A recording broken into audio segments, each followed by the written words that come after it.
ఉమ్, ఎదుర్కొన్న గ్రామంలోకి వెళ్ళి వెళ్ళగానే కట్టబడి ఉన్న గాడిదలు దానితో ఉన్న ఒక గాడిదలు కనబడి ఉమ్, వాటి నుంచి నా ఎదురు కొడుకున్నది ఉమ్, ఎవడైనా ముందు ఏమైనా అన్ని ఎడల అది ప్రభువుకు కావాల్సిందని చెప్పవలెను. ఉమ్, వెంటనే అతను వాడికి తోలుకెళ్ళి అని చెప్పి బాధపడ్డాడు. ఉమ్. ప్రవక్త వలన చెప్పబడిన నెరవేరినట్టు ఇది జరిగింది. ప్రవర్త వల్ల చెప్పబడినట్లు ప్రవచనం నెరవేరింది.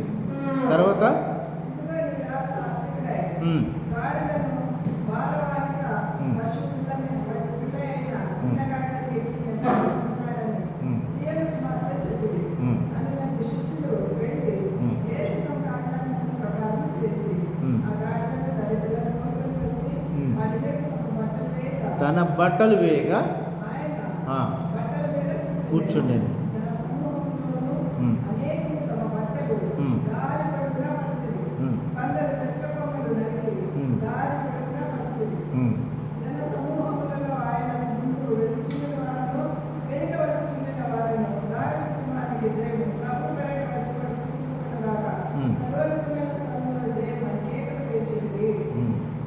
ఇంకా తర్వాత చూడండి, చిన్న పిల్లలు కూడా స్తుతిస్తారు ఉంటుంది అక్కడ. ఇంక కిందకి చదవండి. ఆయన యెరూషలేమునకు వచ్చినప్పుడు పట్టణమంతయు ఉమ్, ఈయన ఎవరో అని కలవరపడెను. ఉమ్, జన సమూహము ఈయన గలిలయలో నజరేయుడైన ప్రవక్త అయిన యేసు అని చెప్పిరి. యేసు అని చెప్పింది. ఇంకా అక్కడ చూస్తే ఫస్ట్ ఖర్జూరపు బట్టలు తీసుకుని చిన్నపిల్లలే మొదలెడతారు స్తుతిస్తారు. 15వ వచనం. ఆ, కాగా ప్రధాన యాజకులను శాస్త్రులను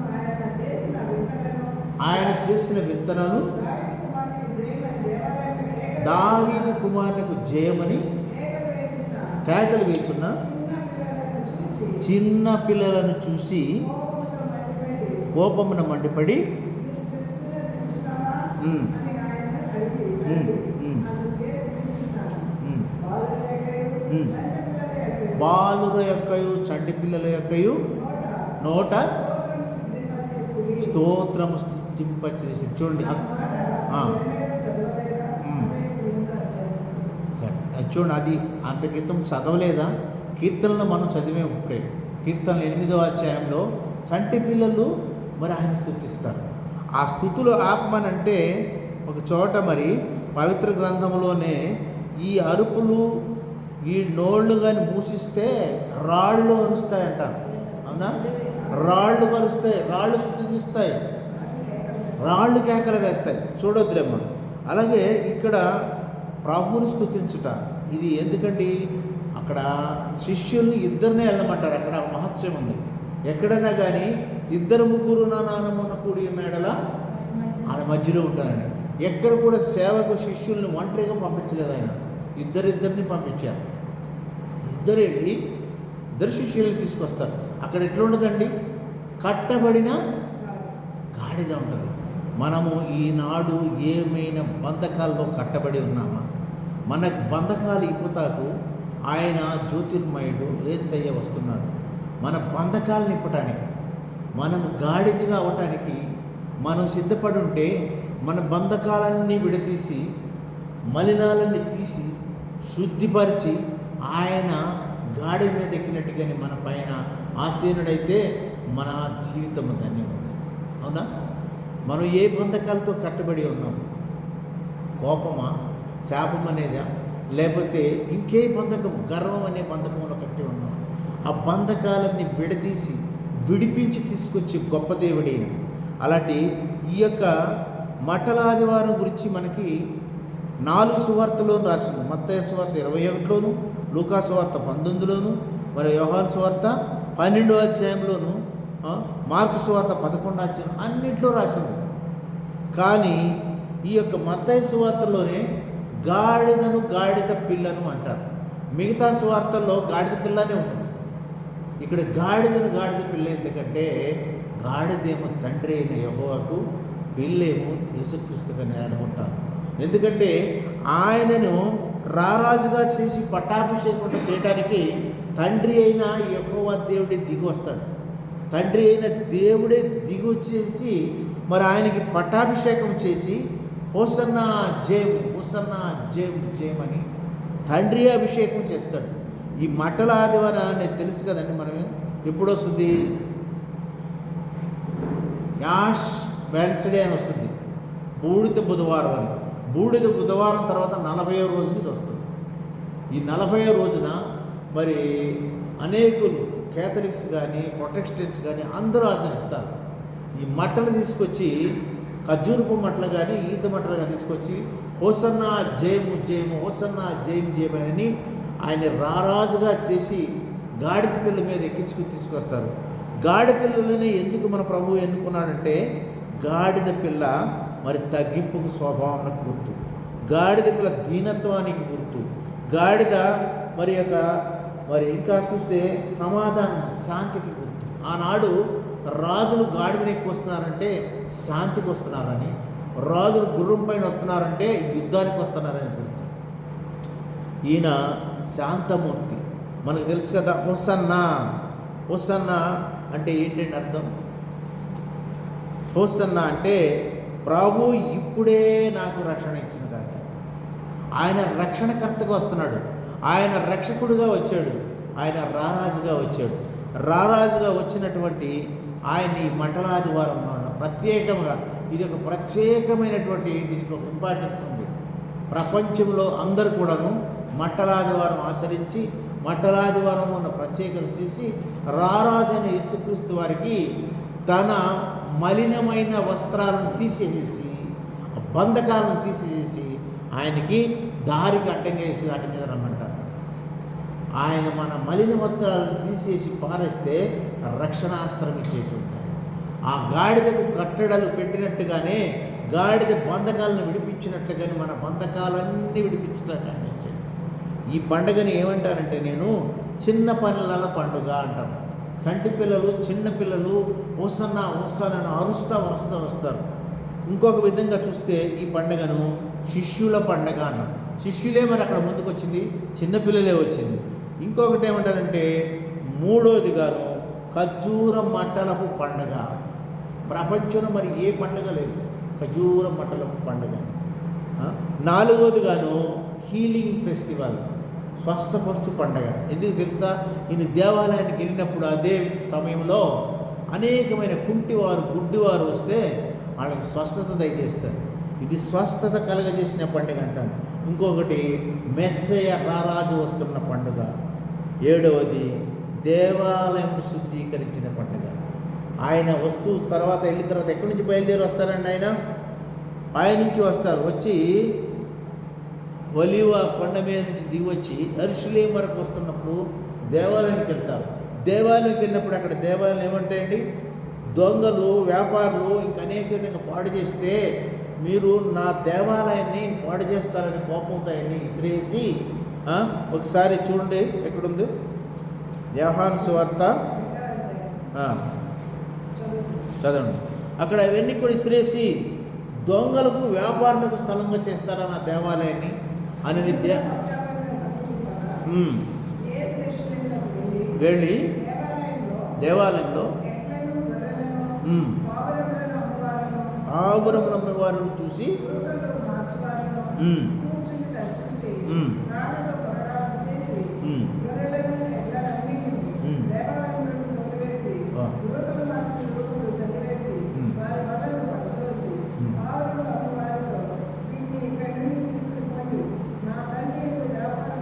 నా తండ్రి ఇల్లును వ్యాపారం ఇల్లుగా చేయొద్దు అని చెప్పాను.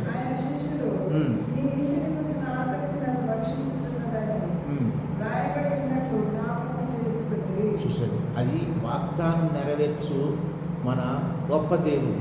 అక్కడ దేవాలయం శుద్ధి చేశాడంటే నీ హృదయమైన దేవాలయం శుద్ధి చేస్తున్నాడు. నీ మలినాలన్నీ తీసేస్తాకు వచ్చాడు ఆయన. మలినాలకున్న చెత్త చెదారం అంతా తీసేసి ఈ రోజున ఆయన మన హృదయంలోకి ఆహ్వానిస్తే మన హృదయానుసారుడుగా ఉంటాడు. ఆయన అక్కడ ఆనాడు దేవాలయం శుద్ధి చేశాడు. నీ హృదయం అనే దేవాలయం శుద్ధి చేయడానికి ఆయన వచ్చాడు. హృదయం అనే దేవాలయం శుద్ధి చేసి పరిశుద్ధుడిగా మనల్ని పరలోకానికి తీసుకెళ్తాకు వచ్చాడు ఆయన. ఆనాడు యెరూషలేము కొండ మీద నుంచి వచ్చాడు. మళ్ళా ఇప్పుడు కూడాను రెండవ రాకడలో ఆయన యెరూషలేము కొండ మీద కాలు పెట్టి రాబోతున్నాడు. ఎలా వస్తున్నాడు? జక్కయ్య గ్రంథం 9:9 చూడండి ఒకసారి. సియోను నివాసులారా బహుగా సంతోషించుడి. బహుగా సంతోషించుడి. యెరూషలేము యెరూషలేము నివాసులారా నివాసులారా ఉల్లాసంగా ఉండుడి. ఉల్లాసంగా నీ ఉండు. రాజు నీ రాజు నీతిపరుడును, నీతిపరుడును రక్షణ గలవాడు, రక్షణ గలవాడును దీనుడునై, ఆ, గాడిదను దీనుడనై గాడిద మీద గాడిద గుర్రని ఎక్కి ఆ, నీ వద్దకు వచ్చుచున్నాడు. నీ వద్దకు వచ్చుచున్నాడు. చూడండి చాలు 14వ అధ్యాయము 1-2 వచనాలు. చాలండి. అక్కడ ఆయన దీనుడనై, మరి గాడిద దీనత్వానికి, గాడిద పశువుల్లో అతి హీనమైనది, అతి మరి తృణీకరించబడింది గాడిద. మరి పక్షుల్లో ఏదండి? కాకిని అతి హీనంగా చూస్తారు, అతి హీనంగాను మరి అతి తక్కువ చూపు చూస్తారు. అలాగే కాకిని దేవుడు ఎందుకుని ప్రవర్తక మరి భోజనం తీసుకెళ్ళేలా చేస్తాడు మన ప్రభు. ఈనాడు ఇక్కడ గాడిద పిల్లని ఎన్నుకున్నారు. ఎందుకు? దీనత్వం, శాంతి, నిదానము, హ్యూమిలిటీ కొరకు ఆయన గాడిద పిల్లని ఎందుకుని గాడిద పిల్ల మీద ఎక్కి వస్తున్నాడు. గాడిద పిల్లని ఎక్కడ తీసుకెళ్తాడు తెలుసా? దేవాలయానికి తీసుకెళ్తాడు. బంధకాల్లో కట్టబడి ఉన్న ప్రాచీన కాలంలో ఉన్నటువంటి ఈ యొక్క అనేకమైన అణగతొక్కబడిన ప్రజలను అందరూ కూడాను దేవాలయానికి తీసుకెళ్ళటానికి ఆనాడే ఆయన దారి చూపారు. ఇప్పుడు కూడా కొన్ని దేవాలయాల్లో అణగతొక్కబడిన వారు, తక్కువ ఉన్న వాళ్ళని దేవాలయానికి రానిరు, దేవాలయం నిషేధిస్తారు, బంధకాల్లో కట్టబడేసి ఊరు వెలుపల ఉండమని అంటారు.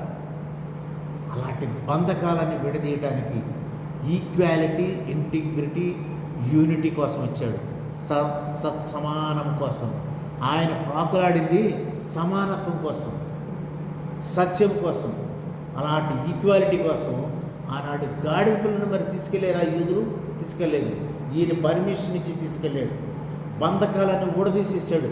ఆనాడు యూదుల బంధకాలే కాదు, సియోను వాసుల బంధకాలే కాదు, ఈనాడు కేడీసీ వాసులో ఉన్న అందరి బంధకాలు కూడా విడదీసి మరి వాళ్ళకి ఉత్సాహము, ఆనందం ఇవ్వటానికి ఆయన వస్తున్నాడు.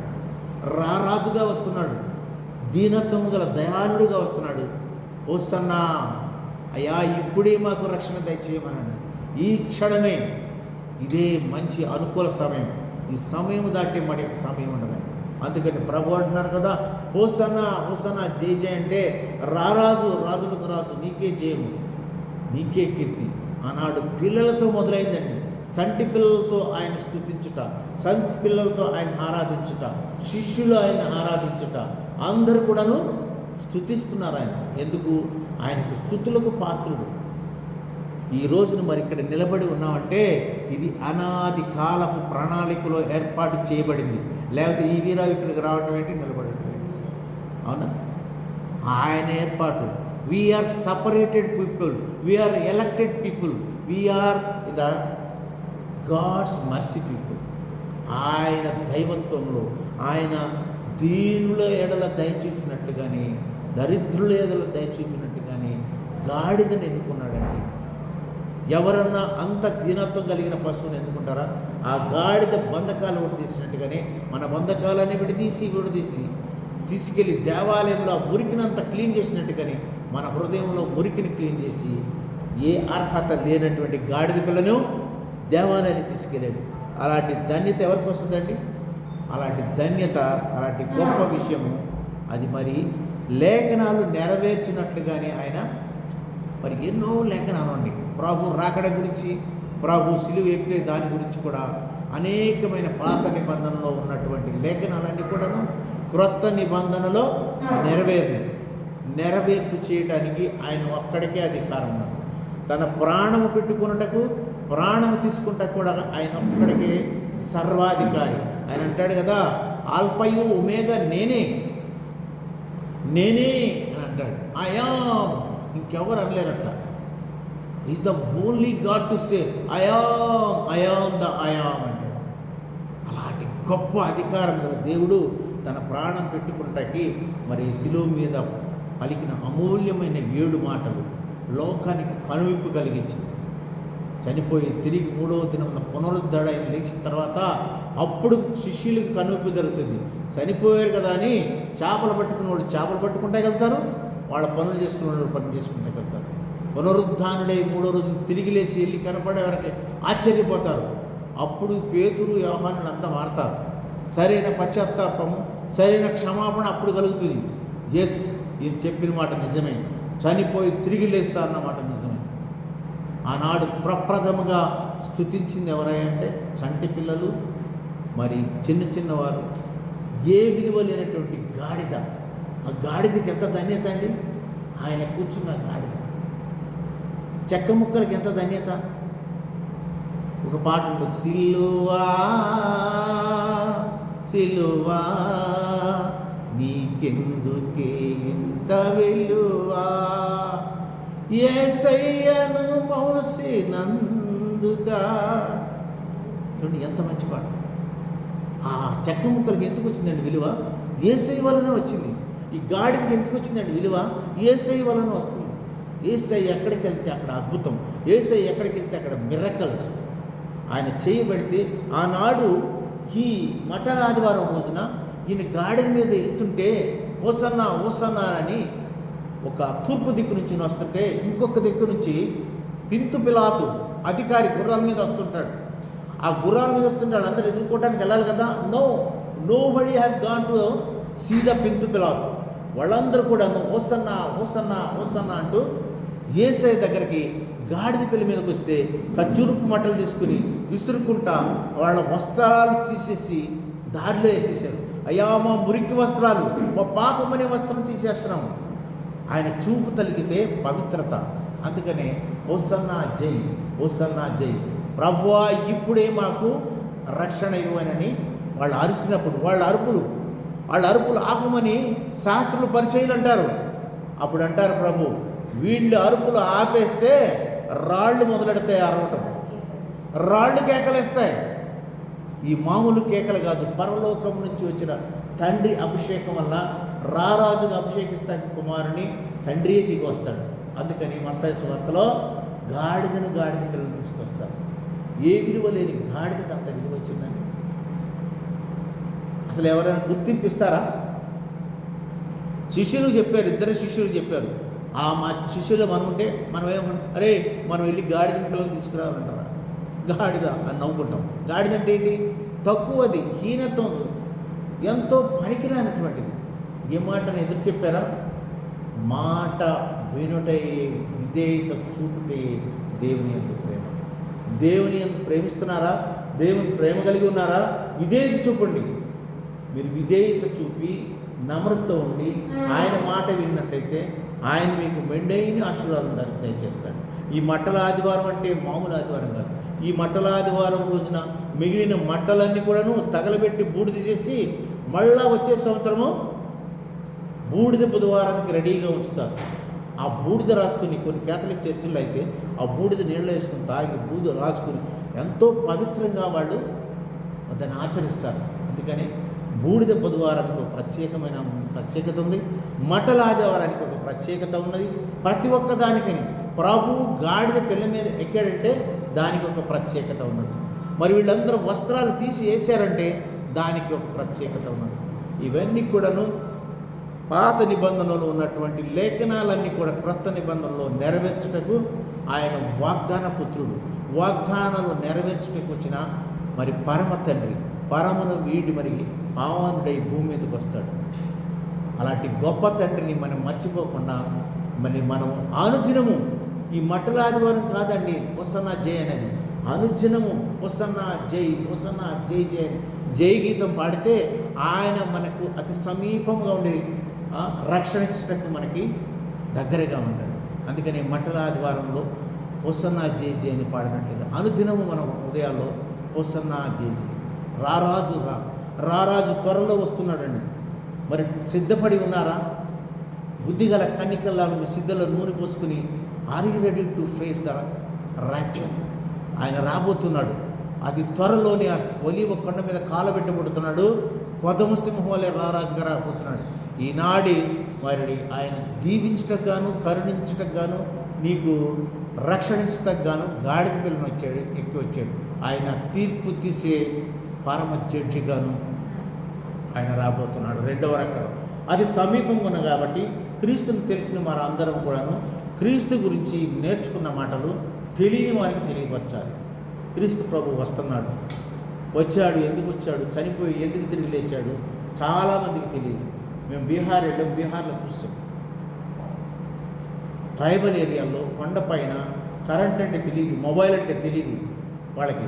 వాటర్ అక్కడికి ఏమి లేదు. సుమారుగాను ఎంత తెలుసా, 4000 అడుగులు ఎత్తులో ఉన్నాయి కొండలు. సుమారుగాను ఆయన జబ్దయ్య కుమారుడు ఆయన 42 స్కూళ్ళు కట్టాడు అక్కడ.